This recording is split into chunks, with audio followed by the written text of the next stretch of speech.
आज के लेक्चर में हम आप लोगों को भौतिक भूगोल की परिभाषाओं विषय क्षेत्र के बारे में चर्चा करने जा रहे हैं। तो पहले आप लोग ये जान लीजिए कि भूगोल की दो शाखाएं होती हैं, भौतिक भूगोल और मानव भूगोल। अब भूगोल का जनक सर्वप्रथम किसे कहा जाता है? भूगोल का जनक हिकेटियस को कहा जाता है। हिकेटियस यूनान का भूगोलवेत्ता था, अर्थात यूनान कालीन भूगोलवेत्ता हिकेटियस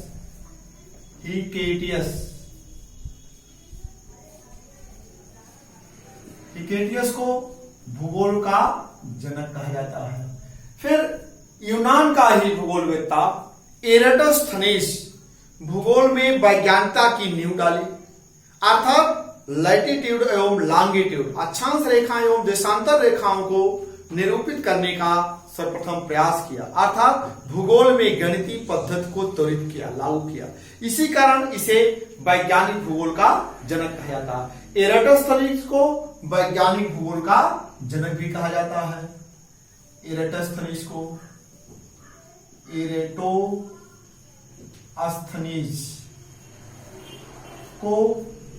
वैज्ञानिक भूगोल का जनक कहा जाता है।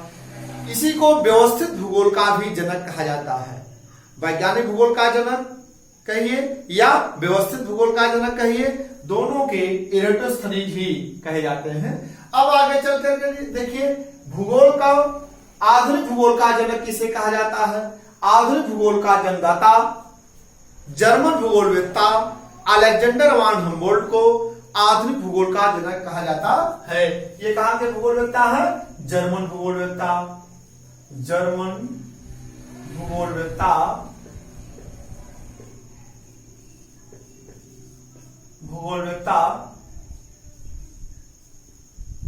अलेक्जेंडर वान हम्बोल्ट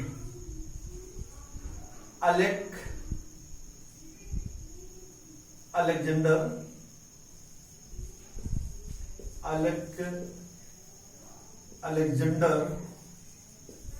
वान हम्बोल्ट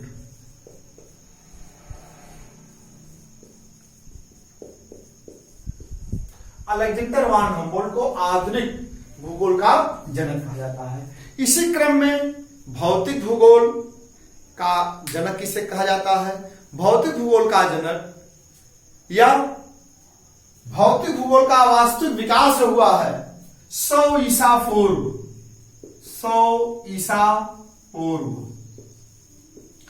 100 ईसा पूर्व भौतिक भूगोल का वास्तविक विकास हो चुका था।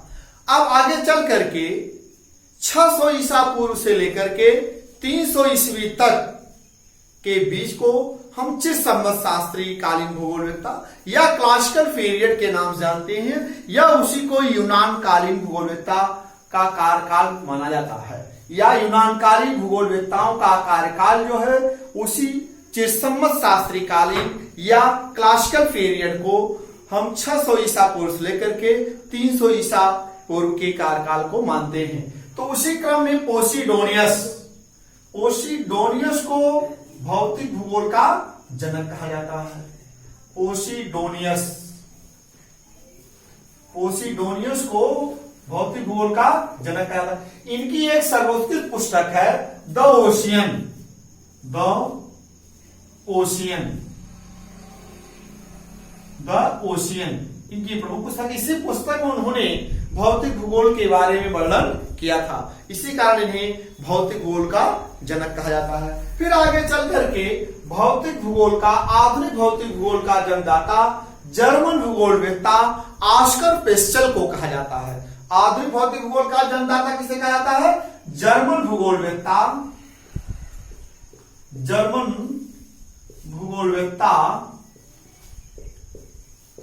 ऑस्कर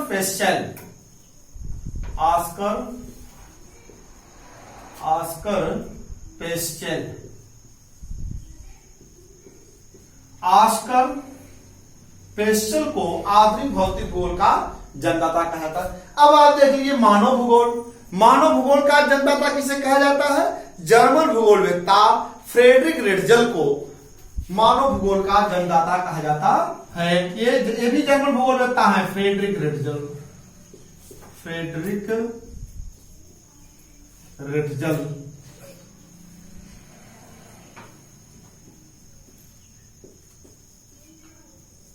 जर्मन भूगोलवेत्ता फ्रेडरिक रेटजल को मानव भूगोल का जन्मदाता कहा जाता है। अब हम आपको ले चल रहे हैं क्रम में कि भौतिक भूगोल की परिभाषा।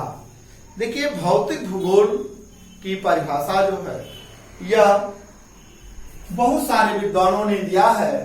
तो भौतिक भूगोल जो है आपका किसी भी विषय की आधारशिला या किसी भी विषय की परिभाषा जो होती है उसका सूत्र जो है विषय की सारगर्भित शब्दों, अर्थों एवं उसके पद ग्रंथियों के द्वारा होती है। परिभाषा जो होती है विषय की सूत्र होती है, चाहे जिस विषय की परिभाषा हो।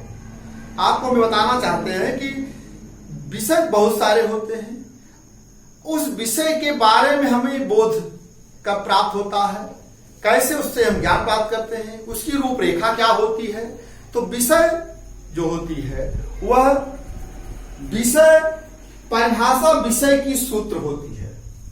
परिभाषा जो होती है विषय की सूत्र होती है। उसकी ग्रंथियां या उसके पद या सारगर्भित शब्दों का जब हम संश्लेषण एवं विश्लेषण करते हैं तब उस विषय की रूपरेखा का ज्ञान हमें प्राप्त हो जाता है। पदों की, उसके पदों के अर्थों की जब हम व्याख्या करते हैं तो इसी प्रकार से भौतिक भूगोल की परिभाषा हम बता रहे हैं। भौतिक भूगोल की परिभाषा जो है वह आर्थर होम्स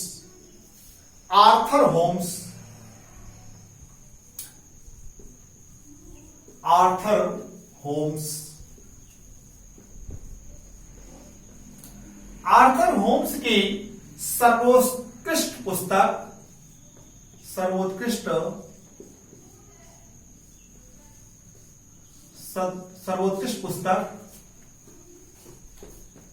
1965 ईस्वी में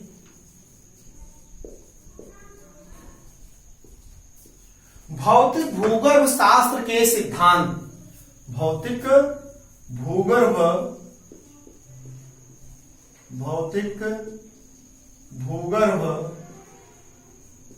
शास्त्र के सिद्धांत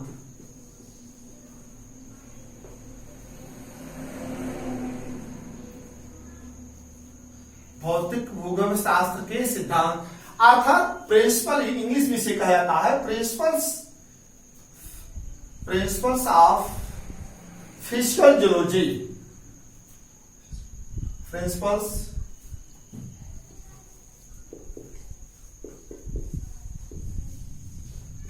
ऑफ फिजिकल जियोलॉजी।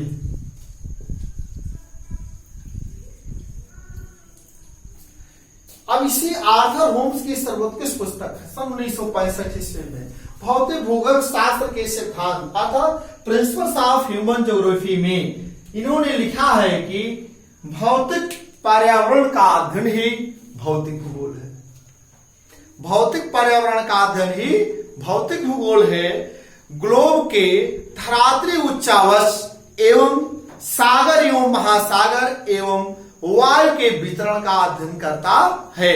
अब इस पद की व्याख्या करनी है। अब देखिए, परिभाषा के पदों की, उसके ग्रंथियों की, सारगर्भित शब्दों की जब हम व्याख्या कर देते हैं तो उस विषय की रूपरेखा या उस विषय का बोध हमें प्राप्त हो जाता है। उस विषय में हमें क्या पढ़ना है, क्या उसका महत्व है, क्या किस तरह से उसका विश्लेषण हम करते हैं, संश्लेषण करते हैं। तो इस तरह से हम आर्थर होम्स ने लिखा है कि भौतिक पर्यावरण का अध्ययन ही भौतिक भूगोल है और ग्लोब के धरातली उच्चावच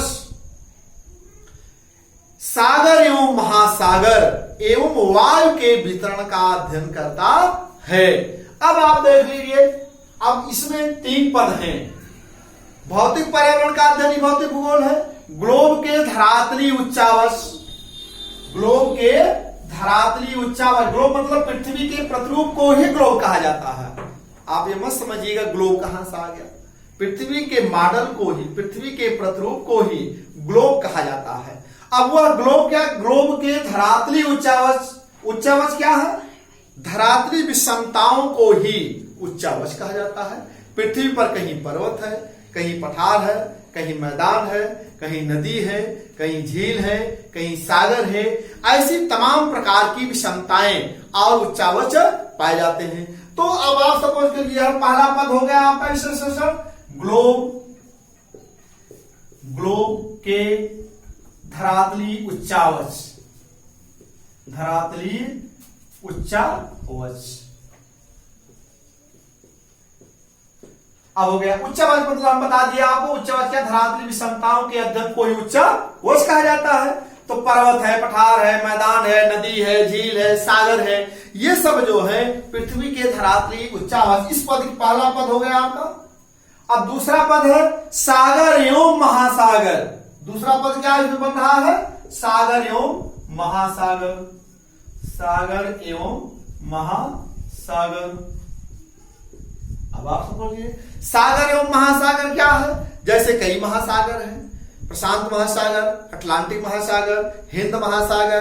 तो इन सागरों का तापमान, जल महासागरों के जल का तापमान, ज्वार भाटा एवं लहरें, तरंगे जो भी आती हैं, प्रवाल भित्तियां हैं, धाराएं, महासागरी धाराएं हैं, सागर के अंदर की, महासागरों के अंदर की धरातली विषमताएं, जिस प्रकार से पर्वत के ऊपर, धरातल के ऊपर पर्वत, पठार, मैदान पाए जाते हैं, उसी प्रकार से महासागरों के अंदर भी स्थलाकृतियां पाई जाती हैं। कहीं पर्वत है, समुद्र के अंदर जो पर्वत पाए जाते हैं उसे समुद्री पर्वत कहा जाता है या गायाट पर्वत के नाम से जाना जाता है। उसी प्रकार से जिस प्रकार से धरातल के ऊपर धरातली विषमताएं पाई जाती हैं, उसी प्रकार से महासागरों के, सागर और महासागरों के अंदर भी धरातली विषमताएं पाई जाती हैं। कहीं पर्वत है, कहीं पठार है, कहीं मैदान है, कहीं खाई है, गर्त है, इस प्रकार से इसमें पाई जाती हैं। प्रवाल भित्ति समस्याएं हैं, प्रवाल है, ये सब तमाम उसके अंतर्गत पाए जाते हैं।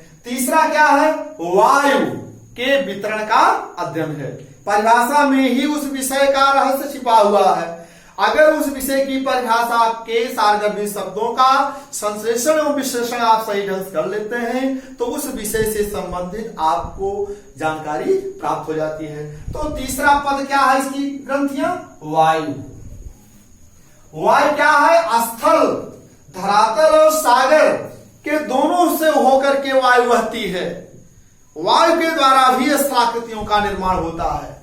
जैसे आप देखते हैं तमाम परिवर्तन होता है, चाहे जल वृष्टि हो, चाहे तूफान आता हो, चक्रवात एवं प्रतिचक्रवात आता हो, या पृथ्वी पर एक स्थान से दूसरे स्थान पर आर्द्रता को ले जाना हो।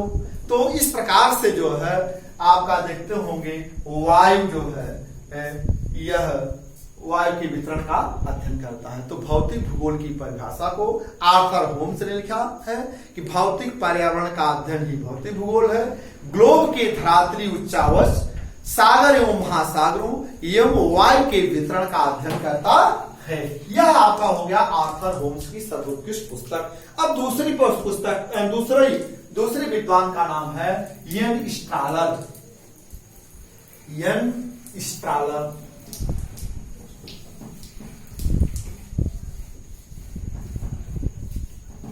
अब आप देखिए यन स्ट्रालर ने भौतिक भूगोल, यन स्ट्रालर, इसको स्ट्रालर पढ़ा जाता है। स्ट्रालर के अनुसार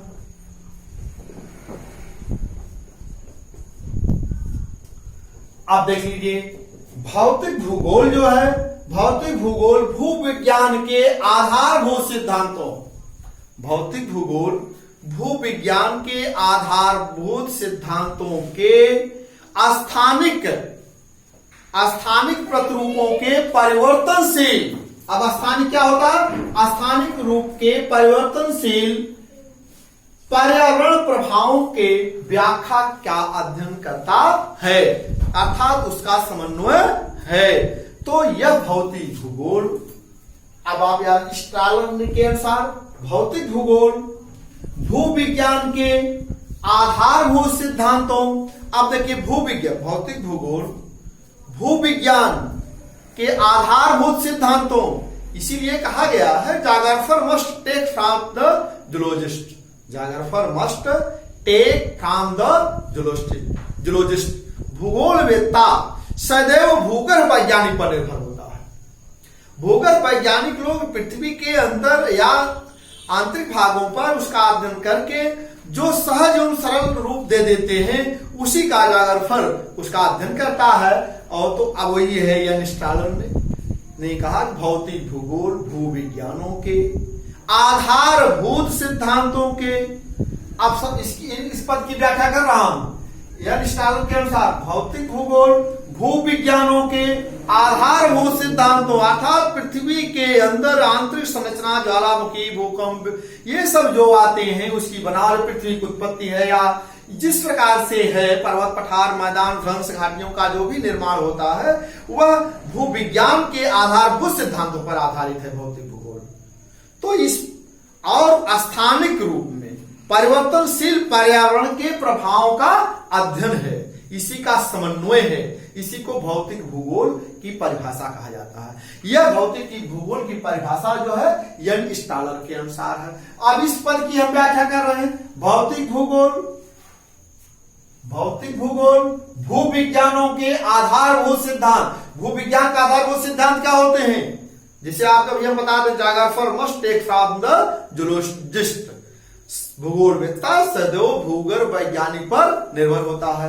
तो भौतिक भूगोल भूगर्भ के आधारभूत सिद्धांत, भूगर्भ मतलब पृथ्वी के अंदर का जो हम अध्ययन करते हैं, जैसे ज्वालामुखी है, भूकंप है, ये पर्वतों की उत्पत्ति है, इस तरह से भ्रंश घाटियों की उत्पत्ति है, इनका वर्णन जब हम करते हैं तो अब आप सपोज कर लीजिए जैसे जल मंडल है, स्थल मंडल है, वायुमंडल है, इनका अध्ययन भूविज्ञान के द्वारा ही किया जा सकता है।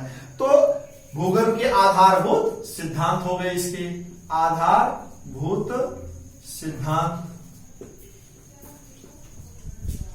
ये आधारभूत सिद्धांत हो गए। अब आधारभूत सिद्धांत में जैसे स्थल मंडल, जल मंडल, वायुमंडल, ये इनके आधारभूत सिद्धांत है। किसके हैं? भूगर्भ है।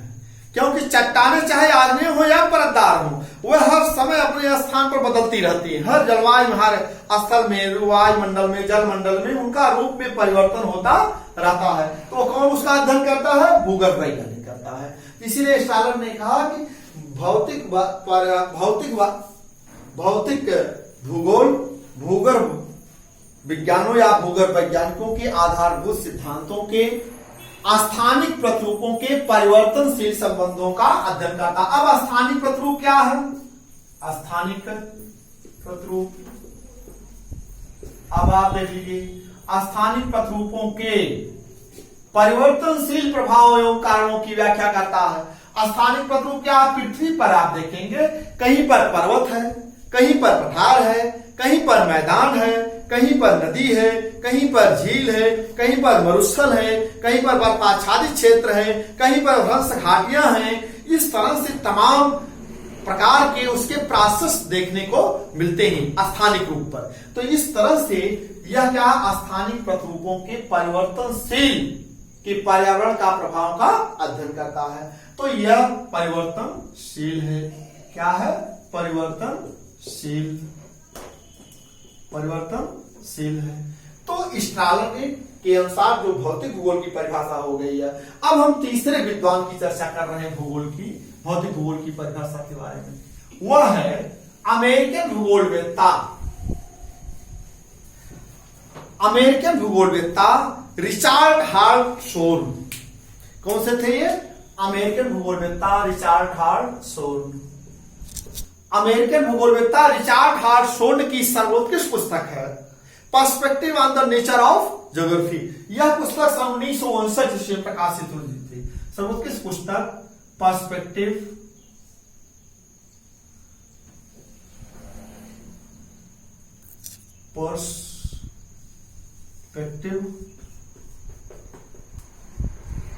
ऑन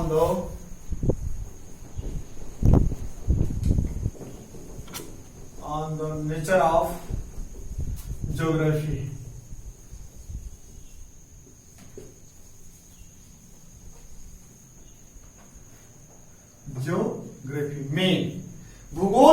सर्वोत्कृष्ट परिभाषा लिखी है। आज तक जितनी भी परिभाषा लिखी गई है उन परिभाषाओं में सबसे सर्वोत्कृष्ट, सबसे अच्छी परिभाषा है। इससे अच्छी परिभाषा अभी तक नहीं लिखी गई है।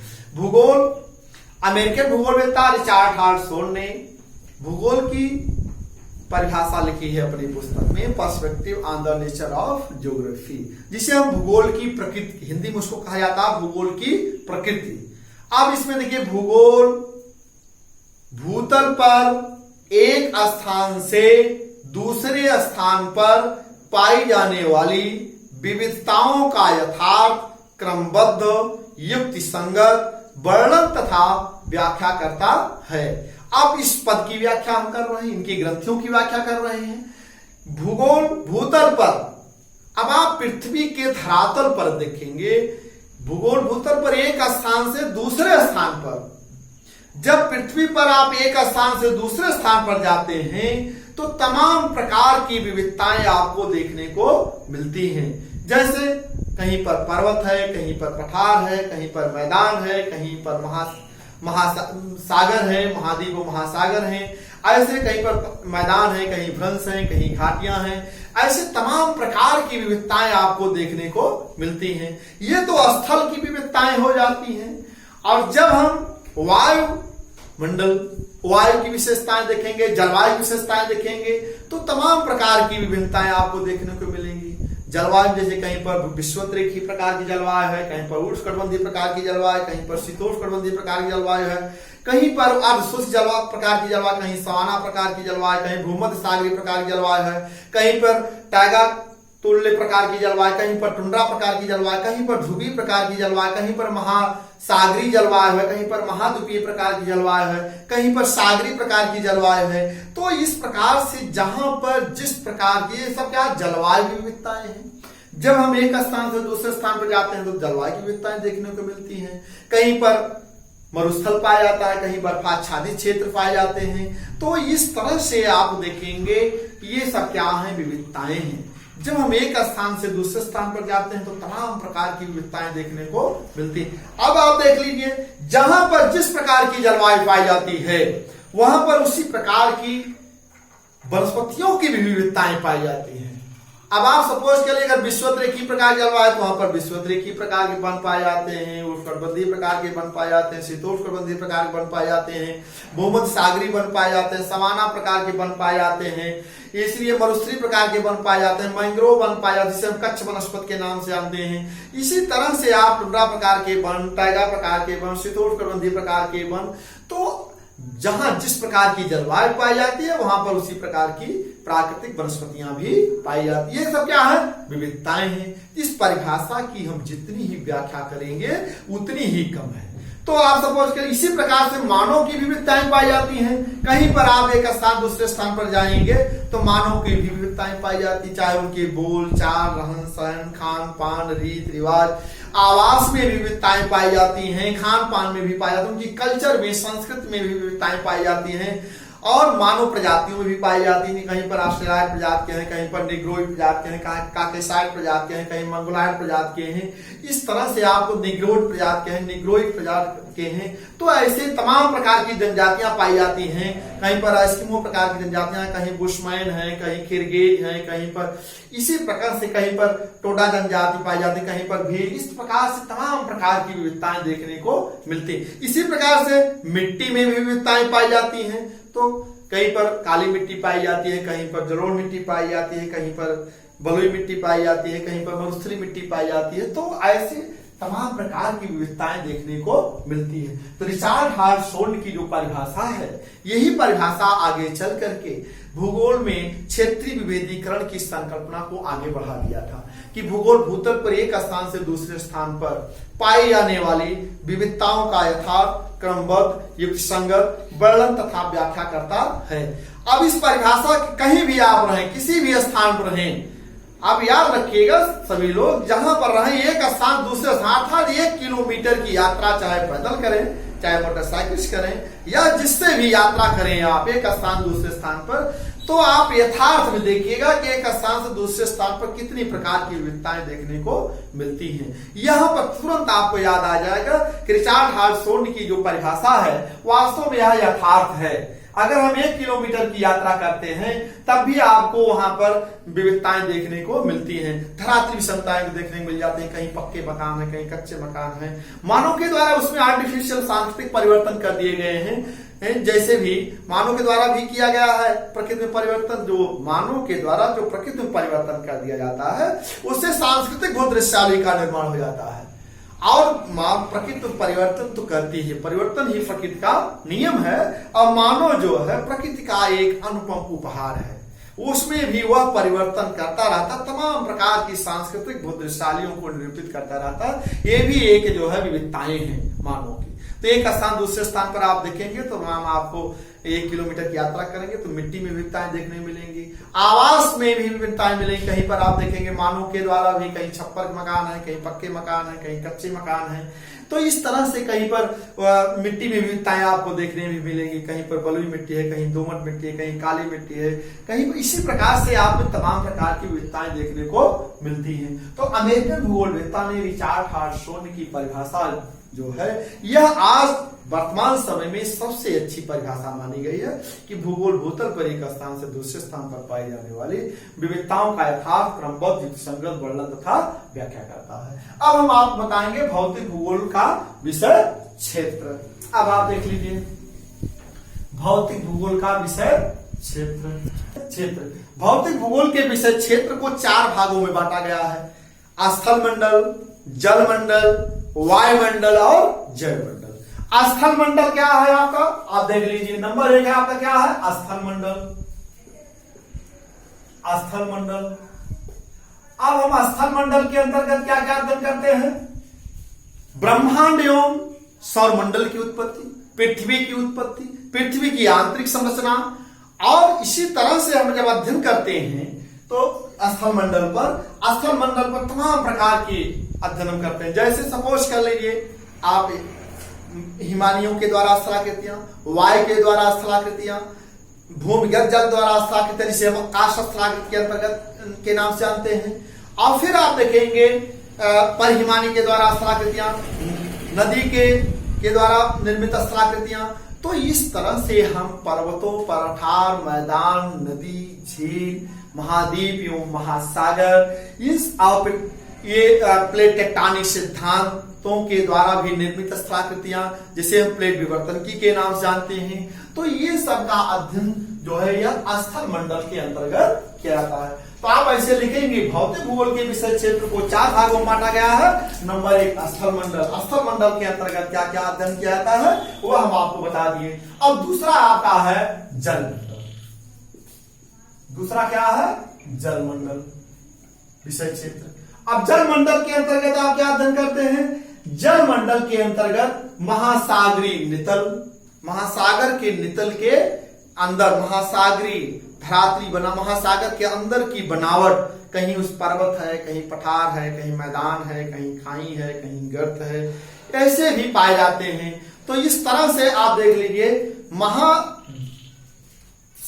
के अंदर भी नितल हैं, उसके उच्चावच हैं और महासागरीय तापमान है, महासागरीय घनत्व है, उसकी लवणता है, खारापन जिसे कहते हैं, इस प्रकार के वो आ जाते हैं। महासागरीय ज्वार भाटा है, तरंगे हैं, लहरें जिसे कहते हैं।